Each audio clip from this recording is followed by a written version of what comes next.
Hi, welcome to This Week in Ames. I'm Susan Guiazda. On today's show, we check in with CyRide.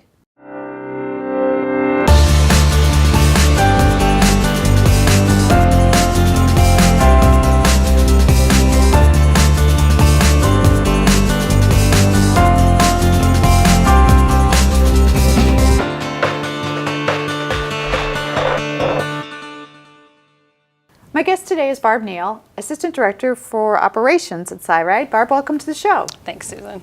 So you've been a fairly long-term employee at CyRide. You have a long history there. Tell me a little bit about what you do and why you got involved with CyRide.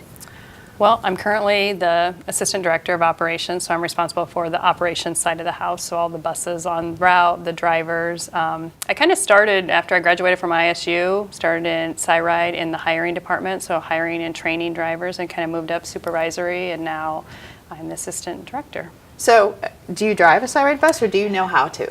I do both. I do know how to drive. I still have my CDL.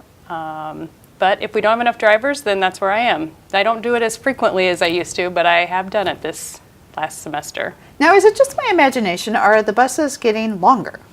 We do. We have articulated buses. We started out with 2, and we now have 6 articulated buses, which means the 60-foot long bus, also the bendy buses, as people like to call them. So CyRide is just all over Ames, and particularly for the students, it's a really helpful transportation mode. But it's not just students that ride CyRide, and there's been a lot of increase in use in CyRide over the years. Tell me a little bit about CyRide's history, why we are where we are today. CyRide has grown a lot over the last decade. We've grown from a kind of small transit company when I started, a little under 2 million passengers, to over 7 million at this point. We have grown a lot, but we haven't really increased our route structure or changed the way in which we operate. So we are currently looking at opportunities to maybe make some changes and figure out if there is a more efficient or effective way to deliver service to the Ames community. So it was about, was it last fall or even before that, CyRide began sort of this really introspective look at how it provides service? Yeah, we started what we're calling a CyRide system redesign last July, and we had numerous meetings, public input meetings, as well as surveys online to help us kind of gain insight on what the community would like to see in the transit company. The board then decided, because we're governed by a board, then decided that they would like to go out for what they're calling the system redesign to figure out if we are the most efficient and effective as we can be. We hired a firm called Nelson Nygaard that is working with us on developing some scenarios that we would like to bring to the public to get their input as to what they think might be best for CyRide in the future. And that's the big news right now, is that those scenarios have been developed and public input is desired.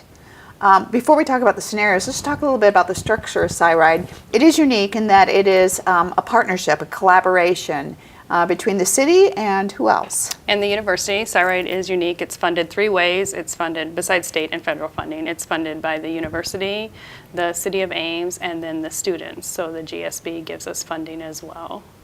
And it does reflect the ridership, the strong ridership of the university, and they are in there funding it because some communities have chosen to do a university public transit Correct. system and a city public transit system. In Ames, we've kind of collaborated for one system. Right, and I think that is probably the best use of monies as far as efficiency and effectiveness, in my opinion. And so now we're at the point where we're looking at sort of the big picture CyRide. How are we going to position ourselves to best serve our passengers in the future? And so now there's some scenarios. Yeah, so what we did is, like I said, Nelson Nygaard went out to the community in the fall. They gathered kind of initial thoughts from community members as well as the university, looked at a lot of our data, and then they came back after they analyzed that, and they've now given us these 2 scenarios that they think would help benefit the community as well as Iowa State University. Both scenarios kind of illustrate different options, I guess, is probably the best way to say it. But the ultimate goal is really to look at the 2 scenarios they've come up with and maybe come up with a combination or an iteration of those scenarios so that they can go back and make a final recommendation to our board. So what we're asking the public to do is come out because, and I can go through a little bit of the scenarios, but they are really detail oriented. Yeah, and they're available at CyRide.com. You can pull those scenarios up. I've looked at them.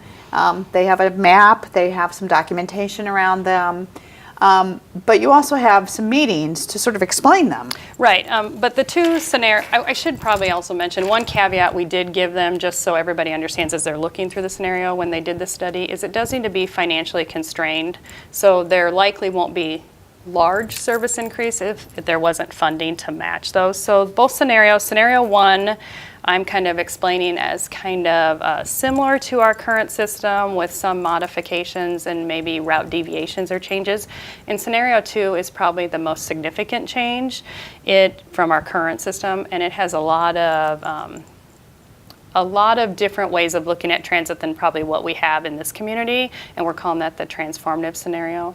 But back to what you said, as far as public meetings, there's a lot of opportunities for people to give us input, and we really do want the input so that we can give the best recommendation and do what's best for the community. We have pop-up meetings, we have public meetings, we have online surveys. They start, well, the online survey at CyRide.com is going on right now. Goes till March 15th. We have our first pop-up meeting March 1st. We have pop-up meetings and public meetings that day, and we also have an additional meeting on March 2nd where you can meet with the consultant, look at the scenarios, give them feedback positively and negatively about what you like, what you dislike, things you'd like to see. Maybe you do ride the bus now and something's very important to you, or maybe you don't ride the bus now and this is why. And if we looked at something differently, that might be an opportunity for you to ride the bus. So it's really meant to gather as much input as we can so that the board is able to make a decision and feel like they have the best information to affect the community. So information on those pop-up meetings is available at CyRide.com. Also a link to the survey. If you can't attend the meeting, you just want to fill out the survey, also at CyRide.com? Correct. So, and we also have links off our website, cityofames.org. So a lot of information, a lot of ways to get involved. Just quickly, Barb, why should somebody participate? Well, I think this is an opportunity for you to be heard, either why you use the system or why you don't use the system. At the end of the day, we all pay taxes. We are all in this together, and CyRide is a great community resource, and I think it's well utilized, but I'd love to see it continue to grow and be more well utilized and be able to serve the whole entire community. So. Great. Well, thanks for coming. I know you're busy. It was great for you to share this information. Again, if you would like to get more involved and share your thoughts about CyRide, how to make it better, remember to go to CyRide.com for information on the scenarios as well as a link to the survey. That information will be repeated on cityofames.org, so there's no reason to not share your voice. Some other things to think about as we get into March. Remember, the Eco Fair is Saturday, March 25th. It'll be 9 a.m. to 1 p.m. Hope to see you at the Community Center Gym. Well, that's our show for today. Thanks for watching, and tune in next week for This Week in Ames.